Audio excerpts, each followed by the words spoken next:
Good evening, I'm Bill Potter with the WJTS News. Jasper is getting recognized across North America for its economic development.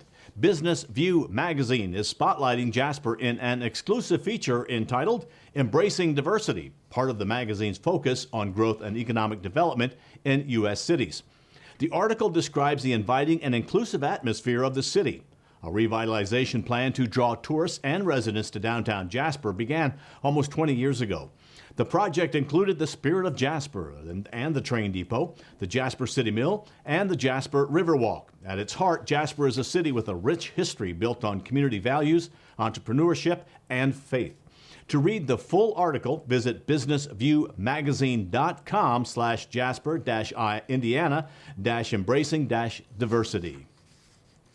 Well, another Du Bois County resident has died in relation to the novel coronavirus. The Indiana State Department of Health reported 58 newly confirmed cases of the virus and one additional death on Wednesday. This brings the countywide total of COVID-19 cases to 4,101 and 40 deaths since the pandemic began in March. The Du Bois County 7-day rolling average for all positive tests is 21.7%. To see a breakdown of the COVID-19 cases by age group and for more information or for other counties, visit coronavirus.in.gov. And local health officials are urging residents to take all the necessary COVID-19 precautions this holiday season. The Du Bois County Health Department released a statement on Tuesday afternoon. With Christmas just days away, they say that the community's cooperation is needed now more than ever before. Local hospitals, including Memorial Hospital and Healthcare Center in Jasper, have confirmed record high COVID-19 positive patients since the pandemic began, which is stressing the healthcare system. Health officials say the hospitals, healthcare system, businesses, and residents cannot afford to have another surge. When planning for the holidays, residents are encouraged to implement the following practices, and this really goes for all counties. Postpone traveling at this time. Keep social gatherings minimal, preferably with those who are within your immediate household. Social gatherings cannot exceed 25 people in Du Bois County. Wear a mask that covers your mouth and nose. Stay at least 6 feet away from others who are not in your immediate household. Avoid crowded, poorly ventilated indoor spaces. Consider limiting your time together as well. Wash your hands often, use hand sanitizer, and avoid touching your eyes, nose, and mouth. Consider hosting virtual celebrations with the family and with friends. To read the full statement, visit our website, wjts.tv. Indiana's governor and top health official are calling for continued precautions to slow down the coronavirus spread over the Christmas holiday as well. Health officials reported a busy start to vaccinations, with more than 40,000 healthcare workers expected to have received their first shots by the end of Tuesday. Indiana's COVID-19 hospitalizations are down about 10% since peaking November 30th, but they remain nearly 4 times higher than in September. Governor Eric Holcomb said Indiana is still at an abnormally high rate of virus spread. Several local businesses are receiving state grants to help stimulate future growth. The Indiana Economic Development Corporation announced the third round of manufacturing readiness grants on Tuesday. Jasper Engines and Transmissions is receiving $50,000 grant to invest in new CNC machines that incorporate advanced sensors for fixturing and customized software controls for optimized flexibility and versatility. Universal Technologies, LLC in Du Bois County received a $39,500 award. The company has pivoted its product line to align with pandemic protective equipment, or PPE, such as sneeze guards and barriers, and will use the grant to invest in robotic sanding equipment custom made in Indiana to meet this demand.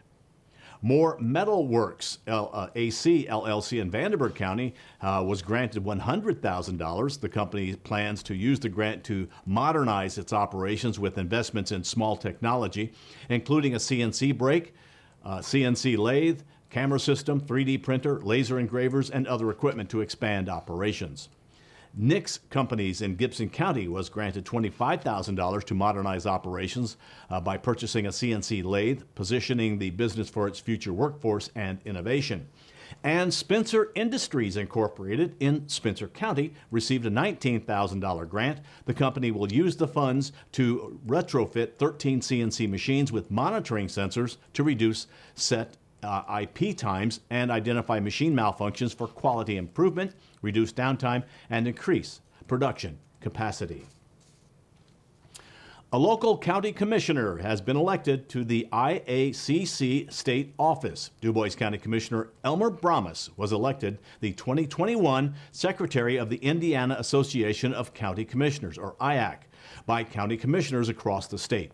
As secretary, Bromus will represent the elected county commissioners in the 92 counties of the state. Bromus will be secretary of the IACC's Executive Board of Directors, which determines policies and legislative goals for the association.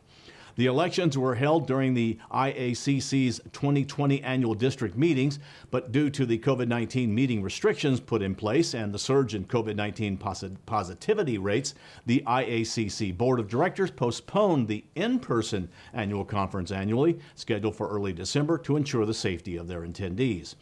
Each of the 6 IACC districts held virtual meetings to discuss issues important to them and to conduct IACC Executive Board and district officer elections. Commissioners across the state discussed the COVID-19 public health emergency, CARES Act funding, and 2021 legislative initiatives. And again, congratulations, Elmer Bromus. A southern Indiana woman who created a donation spot where people could leave clothes, toys, and other items for those in need has closed it. They closed it down after Grinch swiped all of the donations in a single night. Newburgh resident Janet Richard started the giving wall in early December on a retaining wall near her home. But it was reported Monday that Richards decided to shut it down after someone visited the wall twice Sunday night and took off with all the items that had been left there by others. A new state payment scam is making its way across Indiana. Indiana Auditor of State Tara Klutz says her office has been getting numerous reports from Hoosiers about an advance fee scam. Scammers are calling or emailing Hoosiers claiming to be an auditor of state employees and telling residents that they need to pay a fee before gaining access to state grants or payments. If you receive a call or email that you think may be an advanced fee scam, contact the Office of the Attorney General Consumer Protection Division at in.gov/attorneygeneral/2434. Stay tuned. We've got a chilly weather forecast and sports with Kurt Guxell still to come on 18 WJTS News.